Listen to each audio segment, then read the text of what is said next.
Okay, magandang tanghali po sa lahat ng nakikinig at sumusubaybay sa programang Balita at Talakayan. Kumusta po kayo ha? Kumusta? Medyo maulan, umiinit ha? Kaya ingat po ha.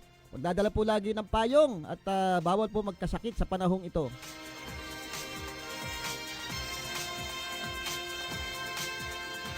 Ngayon po ay ka-15 ng January. 15 ng January taong 2024. Napakabilis nung panahon At talaga namang mamaya araw na ng mga puso. Ha? Oh.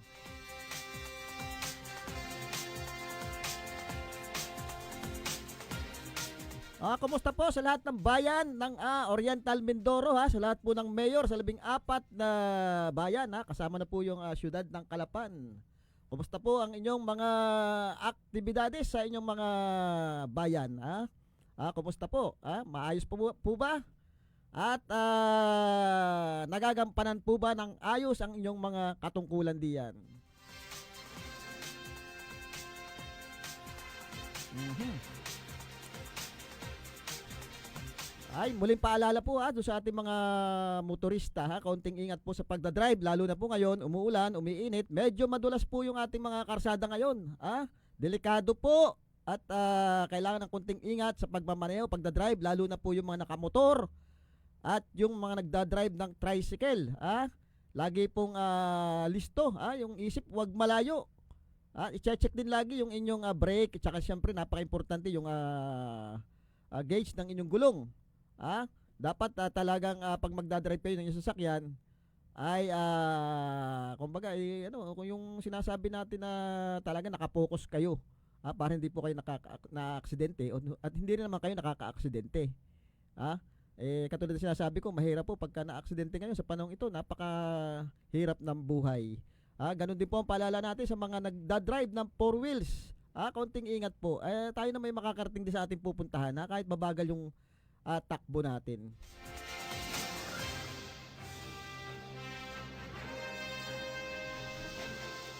Ay, kahapon po talagang napakalungkot po ng balita. May nangyari na naman pong hindi kanais-nais na krimen dito sa ating siyudad ng Calapan at nakakabigla po dahil kilala pong tao yung na-involve po dito. Yung dito sa krimen na ito. Kilala po yung tao. Ito po yung dating kapitan ng San Vicente Central. At talaga namang ito'y napakaraming kaibigan itong taong ito. Na sinasabi nga ay kahapon ay natagpo ang patay doon sa kanilang bahay. Ito po talagang walang iwan ko lang, halos talagang kilala ito ng karamihan, hindi lang dito sa Calapan. Kasi minsan na rin ito nung nag-file nung candidacy bilang presidente. Oo, 'di ba nung kailan ba 'yon? Basta ito kilala itong taong ito, talagang napakaraming kaibigan ito. At tayo nga dito sa report, doon sa ito po yung nangyari sa Barangay San Vicente Central, Calapan City, Oriental Mindoro, na ang sinasabi nga po ay ang biktima itong si Doc Agustin Anacoreto Magpantay Bulor, nakilala nga po sa pangalang Doc Ting. Wala pong talagang hindi nakakakilala dito pagdating sa Calapan at ito po ang tawag nga po dito si Doc Ting at siya po ay 63 years old at single po ito. Alam ko po ito ay graduate ito ng Oriental Mindoro High School batch 78 at ito'y kabatch yata ng aking hipag yung kapatid ni Doktora. Batch 78 diyan sa Oriental Mindoro High School. At siya po ay isang dentist by profession. Dati po siyang barangay captain, pero tapos po yung termino niya at ngayon po ay nanunungkulan siya bilang barangay councilor. Dito nga po sa San Vicente Central. Mga alas 10 daw po, alas 10:20 ng umaga nung kahapon nang maka-receive ng tawag yung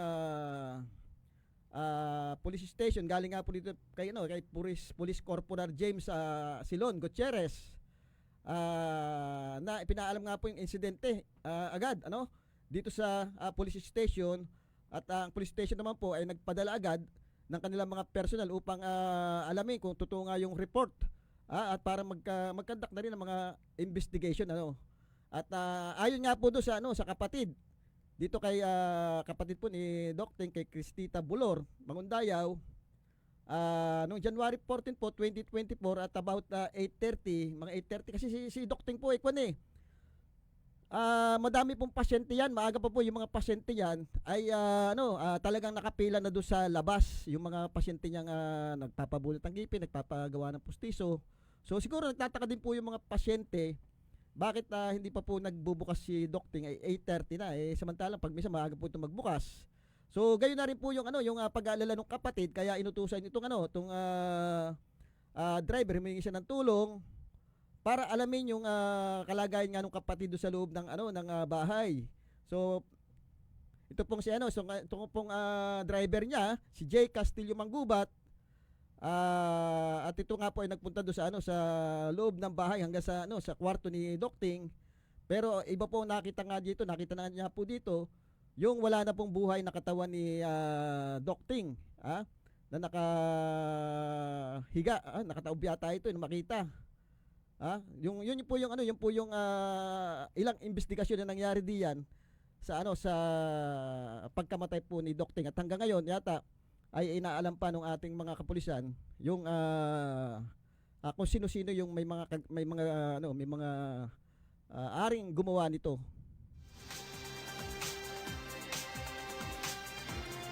Ay, nakakalungkot at ito pangyayaring ito dahil kilala rin natin si Doc Ting. Kaya nakasama din natin ito bilang barangay official, dati rin po akong barangay official, at namimit po natin ito, napakabait po nitong taong ito. Mahilig ito mag-basketball nakikita ko lagi talagang diyan sa may JJ nagba-basketball yan, at kung saan madami siyang kasama mga barkada na talagang hilig ay mag-basketball. At ang balita ko nga may mga sinusuportahan ito na mga team, kanyang mga sinusuport yung mga team, kumbaga binibigyan niya ng kundi man financial, yung mga liga, nag po ito, nag-support, nag-sponsor po ito sa mga liga, at madami pong natulungan itong taong ito. Kaya nga tayo nalulungkot kung bakit nangyari sa kanya itong bagay na ito.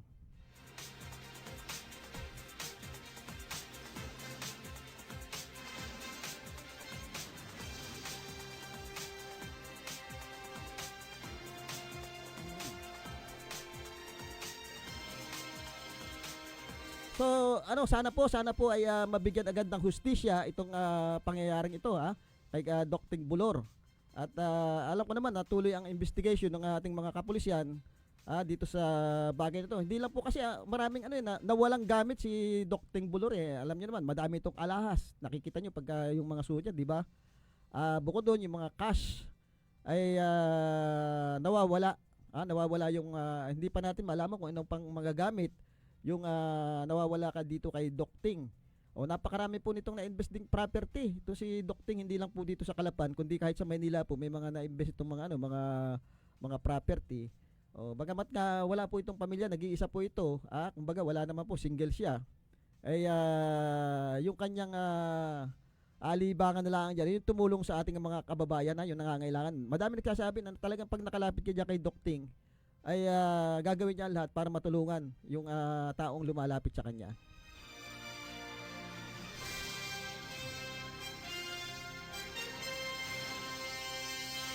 Ay, ang huli ko pong pangita dito kay Doc Ting ay dun nung minsan, mga 1 month na dyan sa may Mercury Drug, malapit dyan sa Robinson. Parehas kami bumibili ng gamot, yung gamot ng mga maintenance. At nagkakwentuhan kami, merong isang babae doon na nabili din, ang laki ng binibiling, ang daming binibiling gamot. Akala ko sa kanya, yun daw sa asawa. So nagkakwentuhan din sila, at yung palang asawa noon ay kabats pala ni Doc Ting Bulor. So matagal yung kwentuhan namin din, yun po yung last na kwentuhan namin ni Doc Ting Bulor.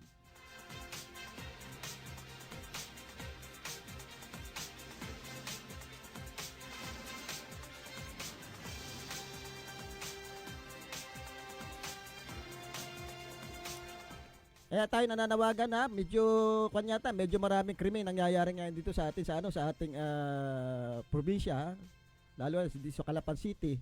Noong isang taon, kung matatandaan nyo, yung aking kapartner ay nabaril din pero okay, nahuli naman daw yung isang suspect. Kaya lang hindi to maamin yata hanggang ngayon. Tinatanggi yung krimeng ginawa.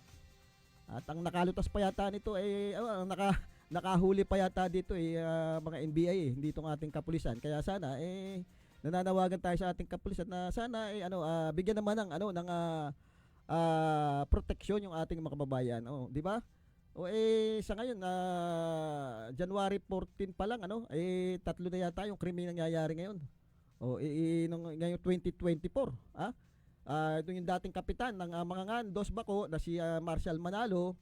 Ito din binaril sa kanyang bahay. Hindi natin alam yung status ng case nito, kung may mga suspect na ba sila dito, kaya alam na nila kung sino may kagagawa nito. Ito yung dating kapitan ng mga ngan, Marshal Manalo.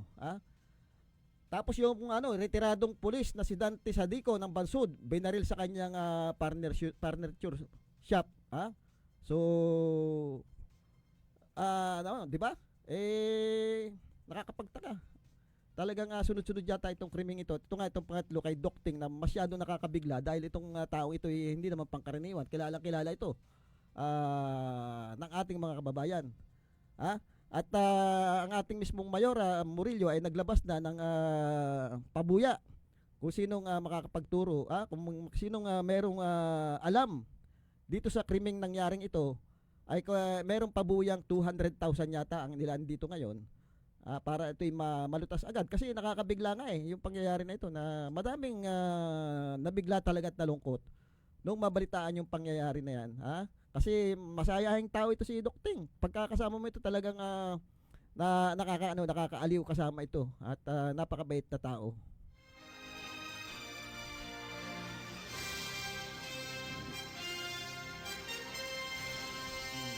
So panawagan natin sa ating sino bang hepe ngayon, si Police Colonel Adris.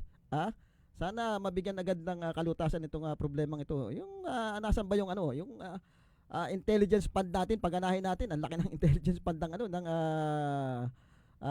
military, di ba? Siguro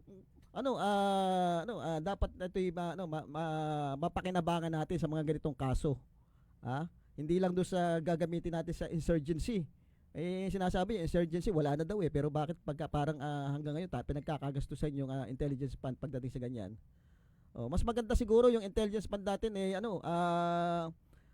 ang paggamitan niyan, bawat barangay magtayo ng mga CCTV. Pero ang alam ko nung time ni Bong Brukal, nung siya ay vice mayor pa, meron yatang ordinansa sa bawat barangay na maglagay ng CCTV. At isa yan sa malaking tulong dahil high-tech na po tayo ngayon. Ganyan na po sa mga sa Metro Manila. Ganyan na po yung sitwasyon, bawat barangay po may kanya-kanyang CCTV. Bagamat ang sinasabi nga dito sa krimeng nangyari, doon sa CCTV ni Docting ay putol yung mga connection. Hindi makita kung sino kumbaga dahil putol nga maaring walang na-record yun. Pero sa tingin naman natin, ang daming CCTV na nakapaligid diyan, hindi lang naman doon sa yung mga private na individual na bahay, mayroong mga sariling CCTV yan. Bukod doon, meron din naman yung Calapan City. Ang gaganda ng CCTV ng Calapan City. Pag tiningnan mo yun doon sa kanilang head, nakapunta ako din ang daming kamerang nakatutok diyan sa iba't ibang lugar Baka naman may pagkukunan tayong lead diyan sa mga CCTV na yan. Pamula siguro buong bayan ng Calapan, i-search yung CCTV. Ang exit lang naman yan yung palengke tsaka yung sa may papuntang Adriatico. Siguro dapat i-check yung mga CCTV kung sino yung mga mga taong naandun ng mga gabing yun, o kaya baka makikilala na itong may mga taong nasa CCTV na nakakasalumuhan ni Docting no siya nabubuhay pa.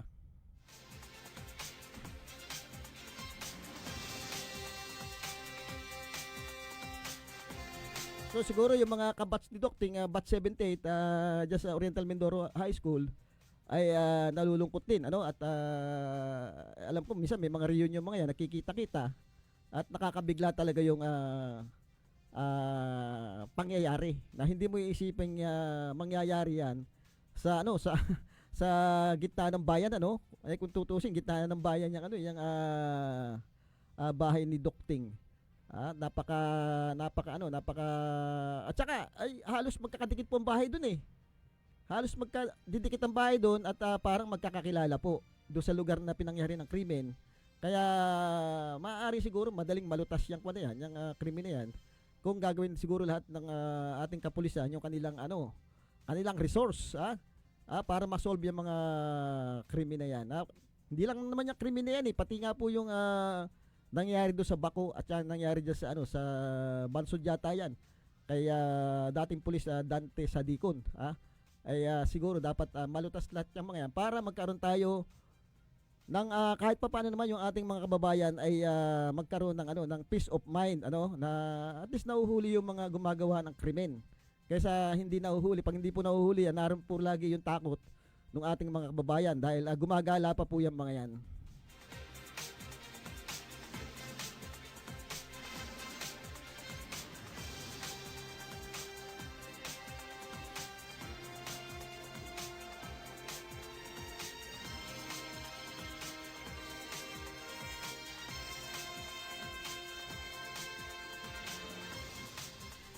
So yun po ang yun po ang ating panawagan na mabigyan ng ng hustisya. Itong ating kaibigan at kasama, mabigyan ng hustisya doon sa kanyang pagkamatay, ano. Talagang karumal-dumal po yung pangyayari at isipin niyo 38 yata na saksak yung inabot ni Docting. Bukod doon, may balita na pinutol pa yung yung daliri, mukhang hindi na makatao yung gumawa niyan. Mukhang wala sa tamang kaisipan yung gumawa niyang krimen na yan. At hindi lang siguro iisa yan. Madami yan. At pinag-aralan yung yung sitwasyon. Kung paano nila mapapasok yung bahay ni Docting. Yung alam nila kung saan nakalagay yung mga mga nanakawin nila.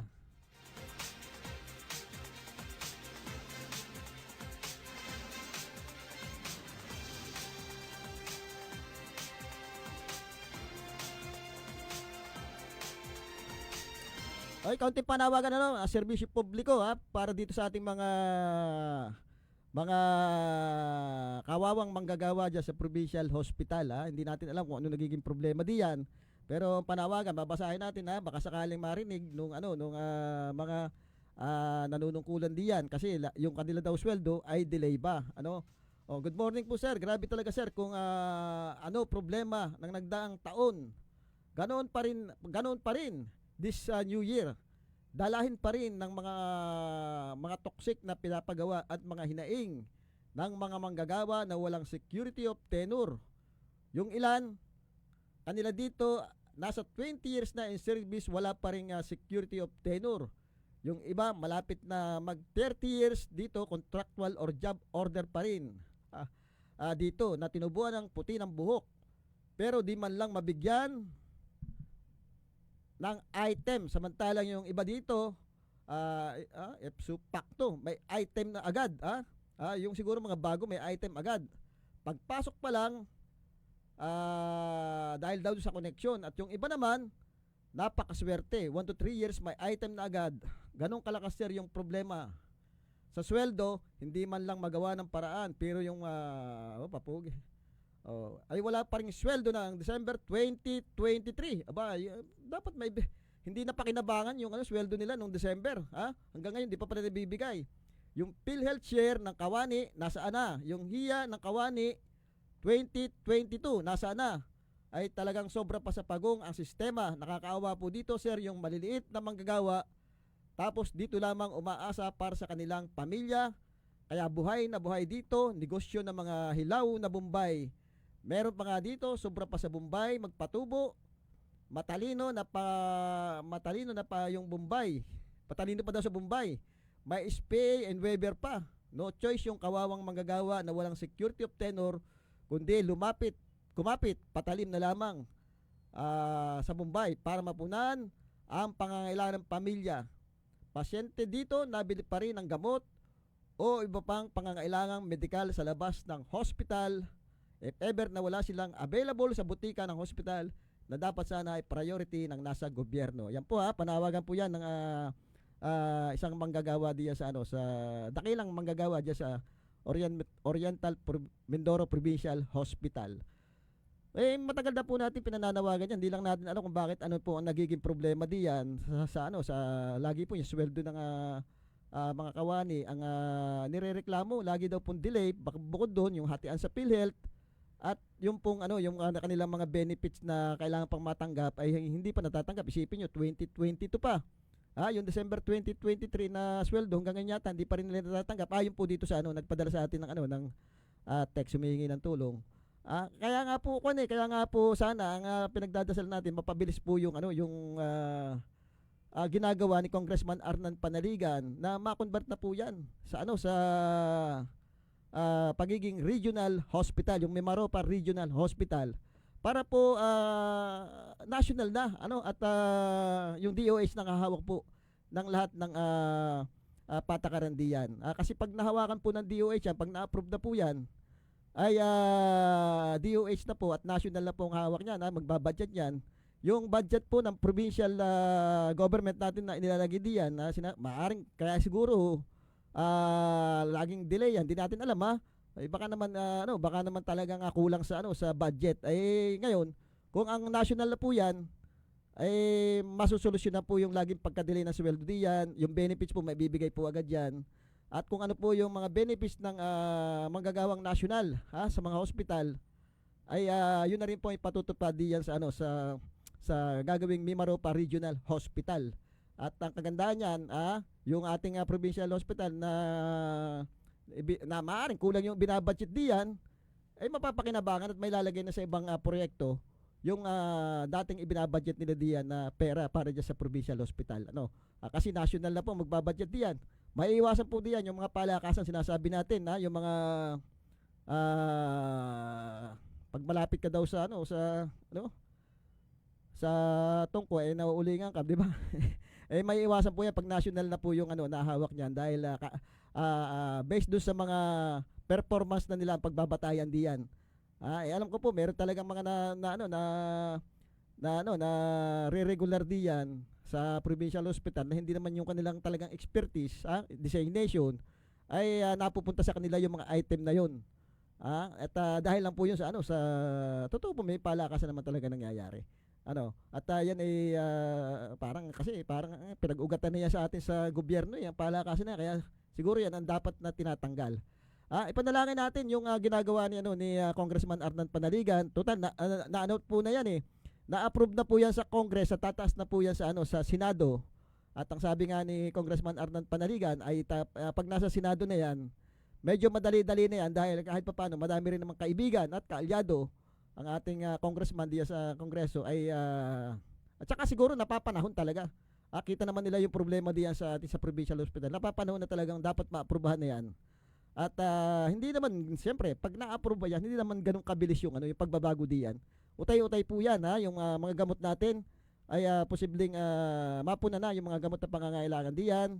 Yung yung mga equipment na yung iba dyan sira hindi napapakinabangan maaring maging makabago na po yung mga equipment diyan. Makompleto po. At gaganda po ang serbisyo ng ating regional hospital na yan. Pagka yan po yung na-approve na. Panalangin po lang natin utay-utay, talaga naman lumalakad po yan. At naniniwala din po ako na isa yan sa prioridad ng ating Congressman Arnan Panaligan, yung health ng ating mga kababayan. Sa panahon po niya, baka hindi niyo po yung unay tanong, sa panahon po ni Congressman Arnan Panaligan ay naitayo yung bagong Oriental Mindoro Provincial Hospital.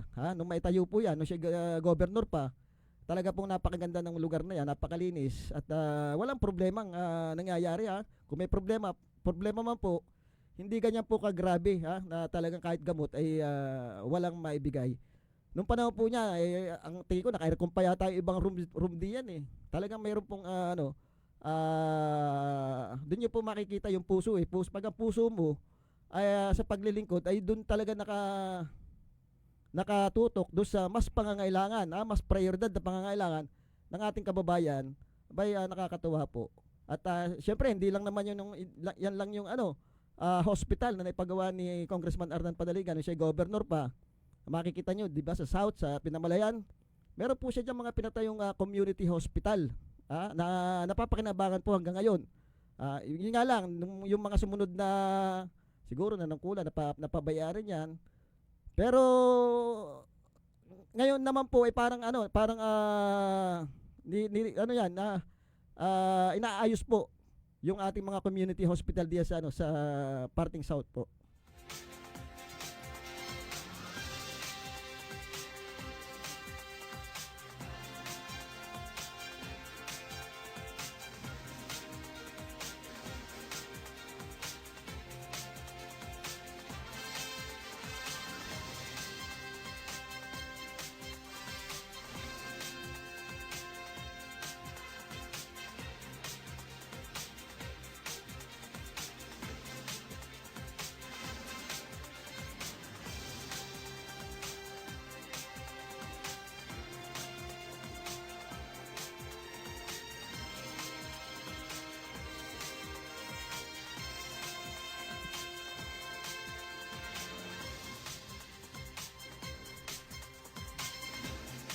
Ay, kumusta nga po pala sa ating mga kaibigan na nakikinig kay paring Makatangay dyan sa party ng Bayanan, kay paring Gilbert Matsibura dyan sa party ng Villa Agata, dyan sa San Vicente South. Binabati natin yung ating mga kaibigan, si paring Noel Del Mundo, tsaka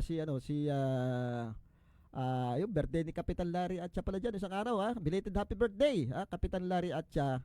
At syempre kay paring Nomer Herrera, ngay konsehal ng Barangay San Vicente South. Syempre sa lahat ng nanunungkulan diyan sa San Vicente South, lahat ng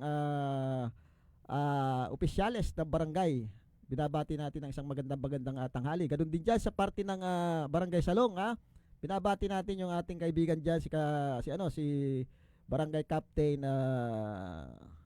Cyrus Espinosa, do sa kanyang mga konsehales.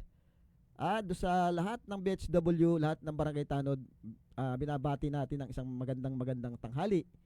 Kumusta po kayo diyan?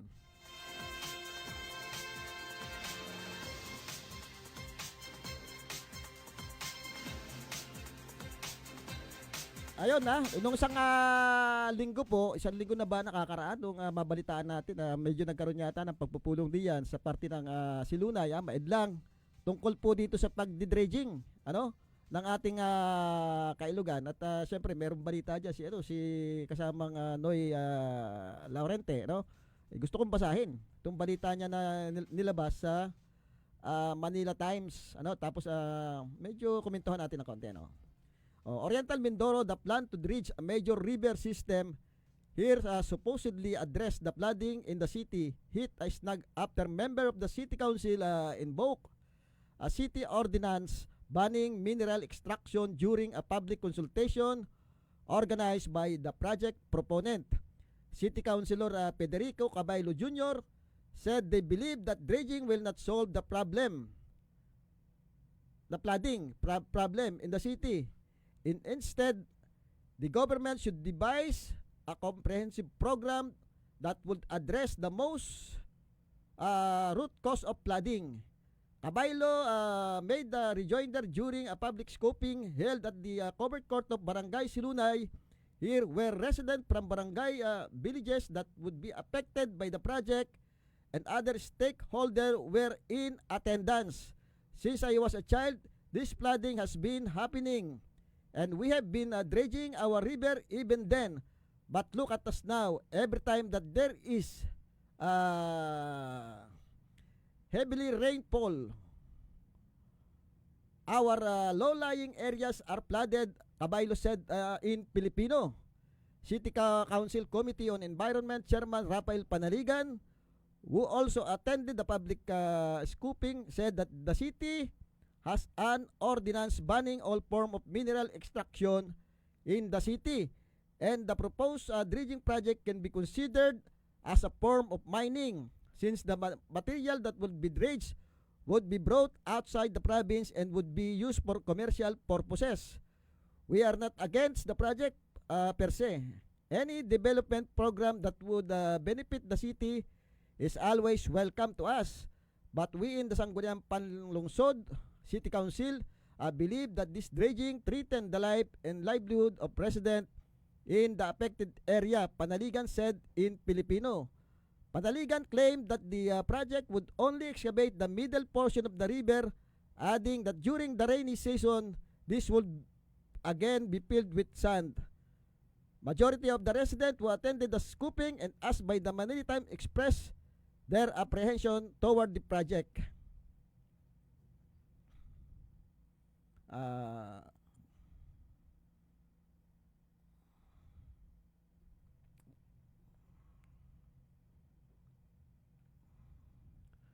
And asked by the Manila Times expressed their apprehension toward the project. The GC8 Dredging and Reclamation Corp is proposing to dredge the Bukayaw Silunay River, spanning a total of 7 kilometers from the river mouth in Barangay Silunay. It is part of the river restoration and dredging program of the provincial government of Oriental Mindoro. They said that the public is part of the process before they could get an environmental compliance certificate from the Department of Environment and Natural Resources. All the concerns of the attendees in the consultation would be considered, but the environmentalists here believe that the sand dredging, including the armor rock extraction in the province, is not really meant to address the flooding, but to sell the earth material to companies involved in the reclamation project in the Manila Bay. There are 8 other river restoration projects in the province which involve several major river system. Ayun, yun, ito pong dredging na ito ay matagal na po nating tinatalakay ito. Last year pa yata ay tinatalakay natin itong dredging na ito. Nagtataka nga tayo na ito ay hindi sinisimulan. Kaya lang naman natin ito pinupunan yung dredging dahil nga doon sa issue na ilalabas yung mga buhangin. Pero kung makakatulong po yan para doon sa baha, nararanasan po natin lagi yung kaunting ulan pa lamang ay bumabaha na, hindi pa bagyo ay bumabaha na, hindi naman po tayo tumututol. Pero yung iluwas po yung buhangin at dalhin sa ibang lugar, at ang sinasabi nga ay mukhang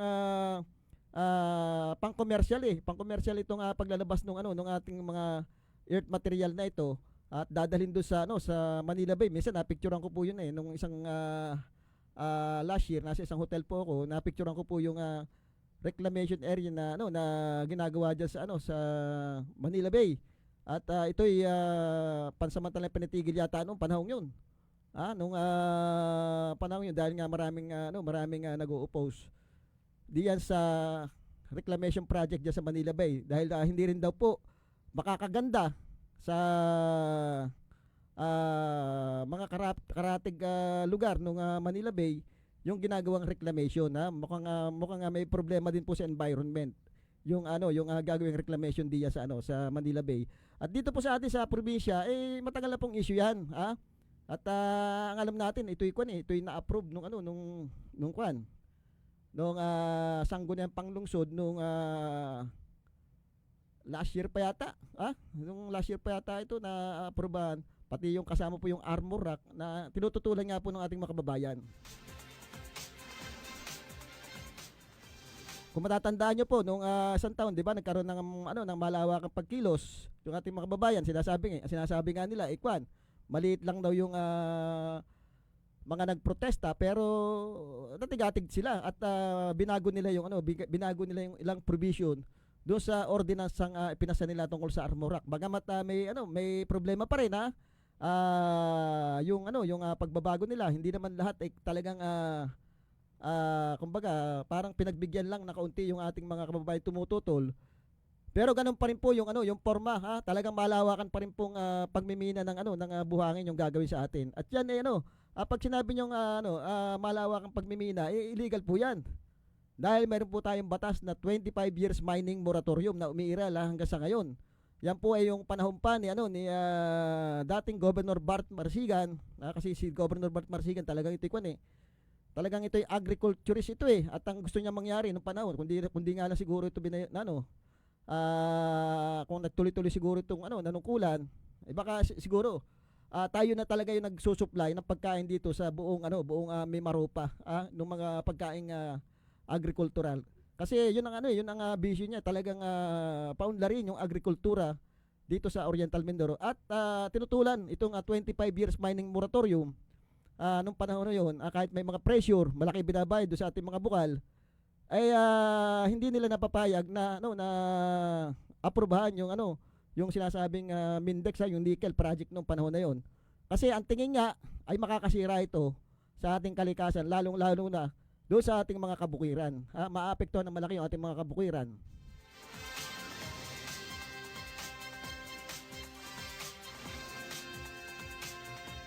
Kasi sa pag-aaral po lahat po ng lugar na pinagminahan talaga pong disaster yan nangyari. Katulad po yan nangyari dyan sa Marinduque, yung Marcaper. Hanggang ngayon po apektado yung ating mga kababayan diyan. Yung ilog ay namatay po yung mga lamang dagat, at pinagmumulan po ng sakit. So tama po yung naging desisyon ng ating mga naunang nanungkulan diyan sa pangunguna po ni Governor Bart Marsigan. Ang Vice Governor yata si Vice Governor Tadi Benturanza. Siya po yung presiding officer ng Sangguniang Panlalawigan. At dito pinagbutuhan yung 25 years mining moratorium na halos lahat ng ating mga bukal ay talagang bumoto dito sa 25 years mining moratorium. At malaking panalo po yun ng ating mga kababayan na hanggang ngayon po ay napapakinabangan. Kaya lang, siyempre, nalulungkot tayo dito sa nangyayari dahil mukhang may ibang mga forma. Kumbaga, yung may mga dinadaan sa ibang forma yung pagmimina. Katulad yan, yung sinasabi nating armor rack, sasabihin nila, ang kukunin lamang yung mga nakakasagabal, yung mga nakaka-aksidente daw. Wala naman ako nababalitaan. Kung may nabalitaan mo, normal lang na minsan may mga-aksidente diyan. Pero yung mga bato, hakutin mo, mas lalo sigurong magkakaroon ng malaking problema. Kasi yan nakita ko sa Pola, yung mga bato ang lalaki. Nasa kabundukan po yan. Pagka kinuha nyo yan, ay malamang magkaroon po ng malawakang landslide diyan sa parte ng Pola. Yung mga batong malalaki diyan na nasa bundok ay pagmumulan po ng landslide diyan. Nagtataka rin tayo, yung isang kinatawa ng katutubo diyan, si Agate. Sa halip na protektahan yung kanilang kalikasan, bumuto pa ito diyan sa armor structure na yan. Hindi yata niya alam kung ano yung pagboto niya. Sa halip na protektahan yung kanilang likas na kayamanan diyan sa bundok, ay mukhang nagiging sunod-sunuran itong katutubong ito. Dapat siguro suriin niya mabuti yung kanyang mga ginagawa.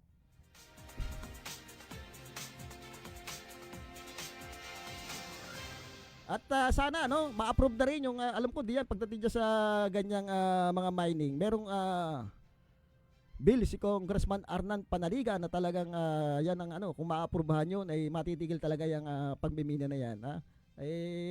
Talagang dapat itigil. Hindi po basta hindi po basta tama yung sinabi ni Konsyel Panaligan ay pagmalawak ang paghahakot na yan, commercial na yan, at saka yan ay forma na ng pagmimina. Hindi na po yan yung sinasabi natin na para masolusyonan yung baha.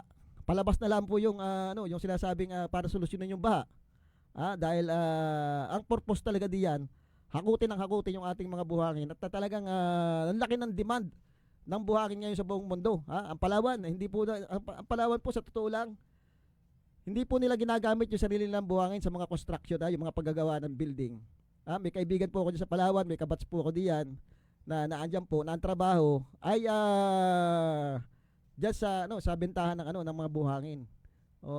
Sila umu-order dito sa Oriental Mindoro, sinasakay sa barge dyan sa iba't ibang parte ng Mindoro, dinadala po sa Palawan yung buhangin at yun ang ginagamit sa paggagawa ng mga building nila diyan, yung mga construction nila diyan. Hindi po sila gumagawa ng sarili nilang galing sa kanila yung buhangin. Bawal po. Dito po sa atin, isipin nyo pwede yung ganun kung dito natin gagamitin yung buhangin. Pero kung ilalabas pa po natin yan, aba baka mangyari po niyan disaster. Ha?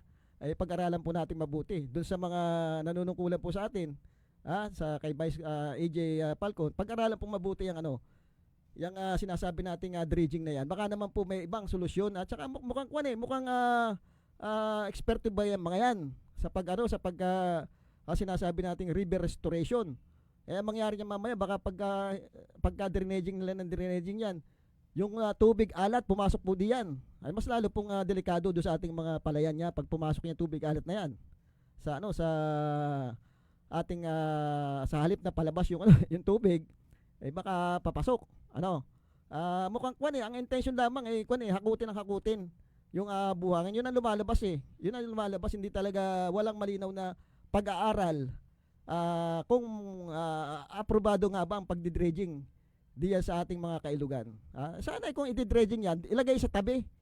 Ilagay na lang sa tabi para magmukhang dike yung ilog. Kung i-dredging mo, lalalim yan, guguho naman ang guguho yan. Hindi natin sinasabi, hindi tayo eksperto, pero yung pa lang po yung pagtingin natin. Yung kanal, pag drainage, pag pinalalim mo yan, pag malakas ang agos niyan, talagang tatabag yan. Kaya dapat siguro mapag-aralan mabuti. At siguro napapanahon yung sinusulong na bill ni Congressman Arnan Panaligan tungkol po do sa sa anti-mining din na pagbabawal talaga totally bawal po yung pagmimina dito sa ating probinsya.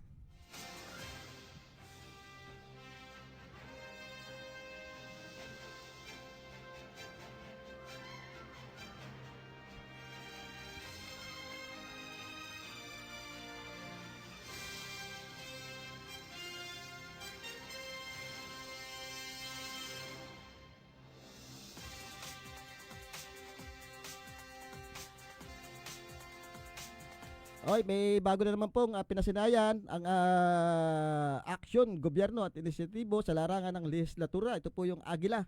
Ito yung ni Congressman Arnan Panaligan, yung parang acronym na kilala, no? Yung Congressional Project Construction of Farm to Market Road in Barangay Mabuhay, Socorro Oriental, Mindoro. Ang Phase 1 ng Farm to Market Road Project na ito ay ginagawa sa Barangay Mabuhay 1, isang upland barangay sa kabundukan ng bayan ng Socorro. Nasakop ng 1st Congressional District. Sinimula ng proyektong ito noong 2023 at ang Phase 2 ay gagawin ngayong 2024. Pinunduhan natin ang proyektong ito sa Kongreso sa ilalim ng 2023 at 2024 national budget. Ang makikinabang sa ganitong proyekto ay ang mga magbubukid sa mga upland barangay o agricultural areas sa mga kabundukan. Ito po ay ayon kay Congressman Arnan Panaligan. Ito, bagong talagang ang daming nadadalang proyekto dito ni Congressman Arnan Panaligan. Talagang yung mga proyekto nakakatulong talaga ito. Talaga yung dapat na ginagawa, yung mga farm to market road. Kailangan ito ng ating mga magsasaka para maabot yung kanilang mga lugar na talagang kasi pagka wala pong farm to market road, ang gagamitin mo nyo ba niya yung kalabaw na may kangga na paglalabas ng kanilang mga produkto, yung mga palay. Mahirap po. Pagka may mga kailangan silang dalhin, ay ganun din po ang gagawin. Kung may farm to market road po yan, napakaganda po at yung mga mamimili ay pwede na rin po silang puntahan. Pwede na rin po silang puntahan doon sa kanilang lugar. Hindi na po nila ilalabas yung kanilang mga ani. Hindi na po sila mahihirapan. Kaya yan maganda po yung mga farm to market road Yan po ang kailangan. Kaya lang dapat po talagang sabayan yan ng pagpapaunlad ng ating agrikultura. Dito dapat makita yung suporta ng Department of Agriculture Yung suporta do sa ating mga magsasaka dyan sa pagtatanim. Yung mga technician magpadala ng mga training. Yan ang mahalaga diyan kung paano nila pagagandahin yung mga ani nila dyan sa mga magsasaka.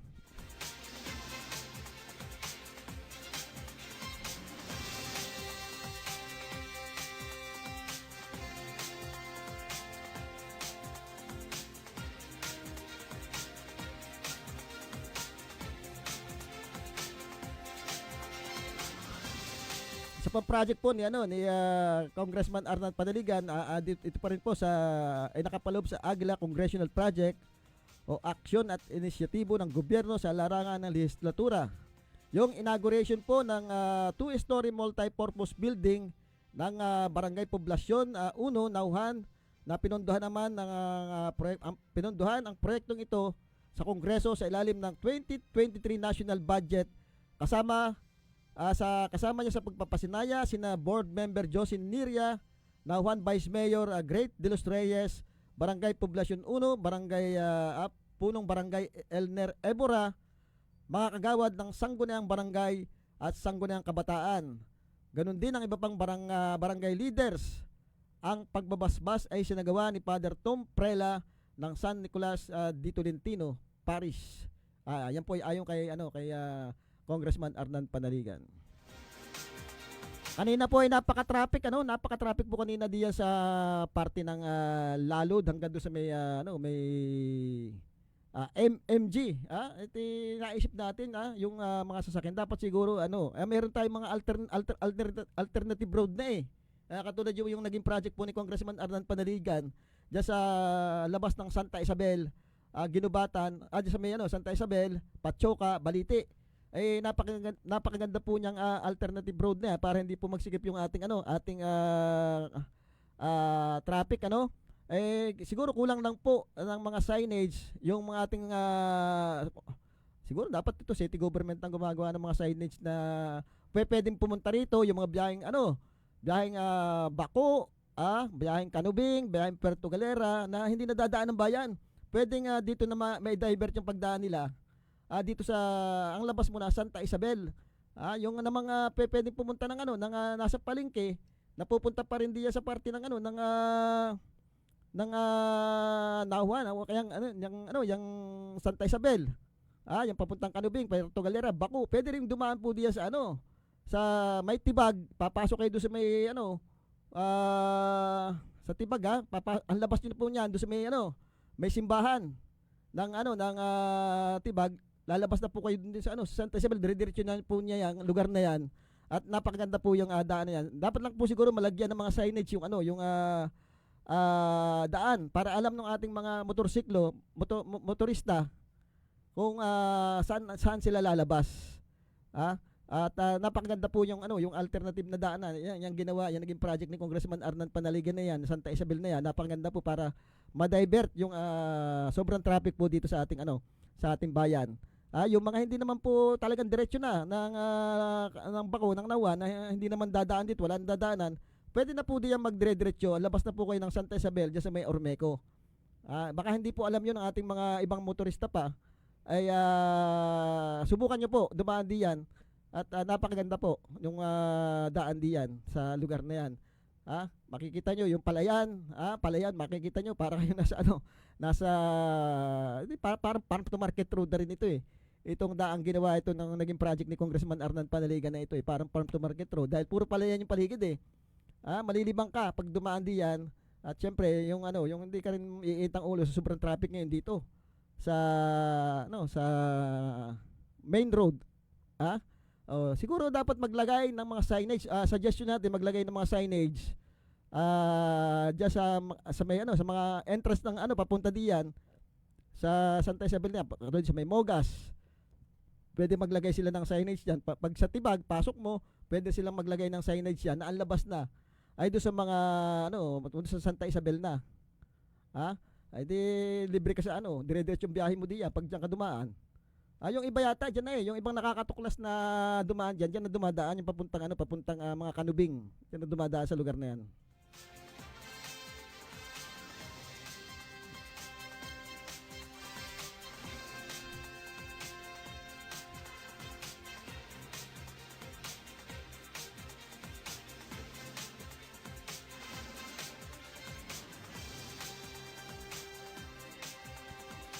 Isa pa rin dito sa na-blessing ng Aguila Congressional Project ito po sa kagandahan po ni Congressman Arnan Panaligan, yung aksyon at inisyatibo ng gobyerno sa larangan ng lehislatura. Yung inauguration po ng 2-story multi-purpose building ng Barangay Bakungan, Pola. Sa Pola naman ito talagang maraming project. Sa Pola naman itong project doon na pinunduhan.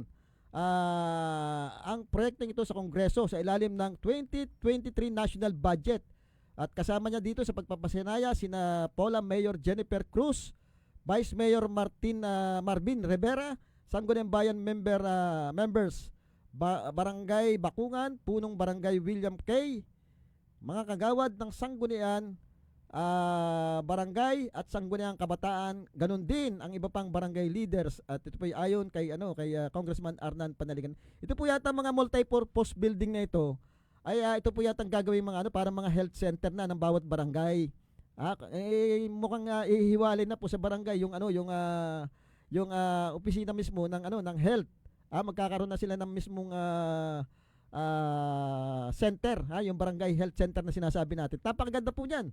Ng proyektong yan na magkaroon ng talaga, napapanahon din po na magkaroon na talaga ng sariling building yung health ng bawat barangay. Pwedeng makumpleto na po yung gamit dyan. Dapat may sarili ng gamit yung ating health center kung tawagin natin.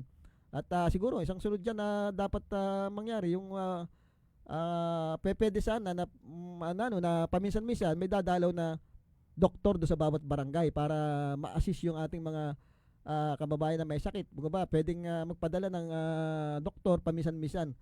At kagandahan nun, kung may sarili na talagang building, ay mas maluwag para do sa mga kababayan natin, lalo na yung mga pasyente na pwedeng pumunta pagka may mga dumadalaw na mga doktor do sa bawat barangay nila.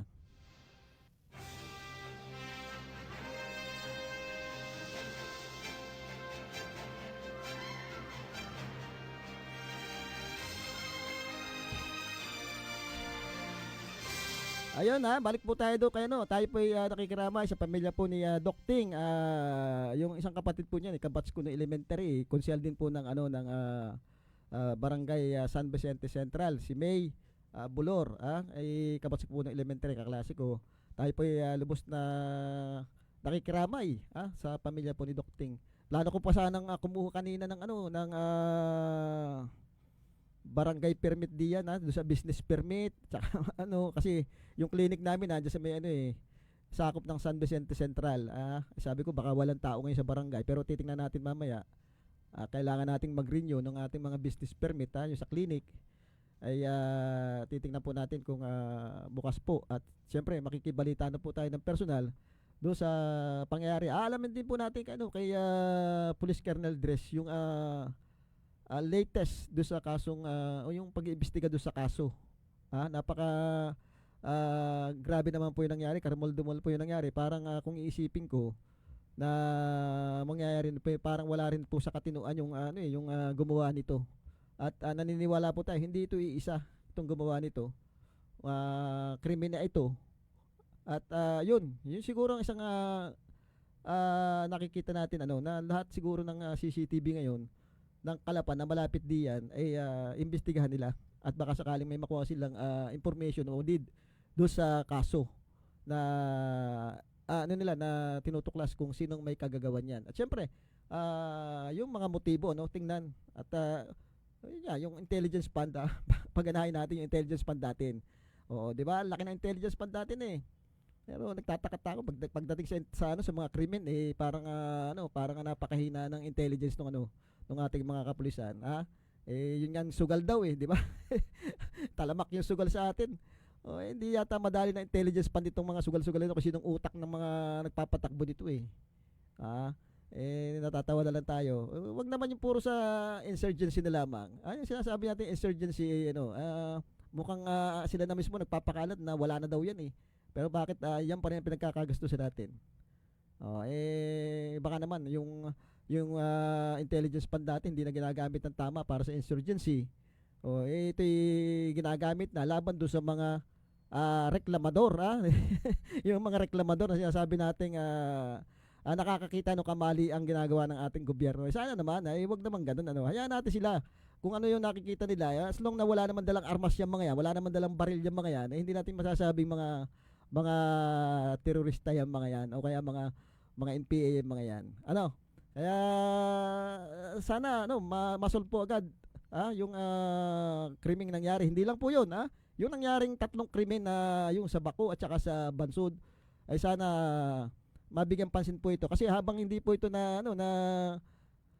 nasosolve itong mga case nito, wala rin pong kapayapaan yung ating mga kababayan. Lagi po nag-aalala yan Dahil tingin nila parang hindi tayo napoprotektahan ng ating mga ating mga kapulisan. Kasi patuloy pong gumagala yung mga mga kriminal eh. Mm. Patuloy pong gumagala yung mga yan, kaya nandun po yung pag-aalala ng ating mga kababayan. Sa yun, sana natin gawin lahat ng magagawa, paganahin lahat ng network nila para ma-solve agad yung mga case na yan. Pakita sa taong bayan na kayang protektahan yung ating mga kababayan.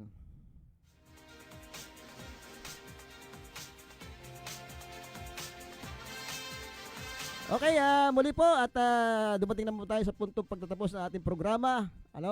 Abangan niyo po ulit yung programang Balita at Talakayan sa susunod na Miyerkules, sa ganap na minsan po alas 11 tayo. Nag-a-advance po tayo pagka minsan alas 11 hanggang alas 12 pag maaga po tayo. Pagka po medyo tinanghali po tayo, alas 12 hanggang alauna. Basta sa mga ganyang oras po tayo nakatutok sa programa, po. At katulad na sabi ko, ay abangan nyo lang po uli ang ating programa sa susunod. Sandy Soriano po ang inyong nakasama.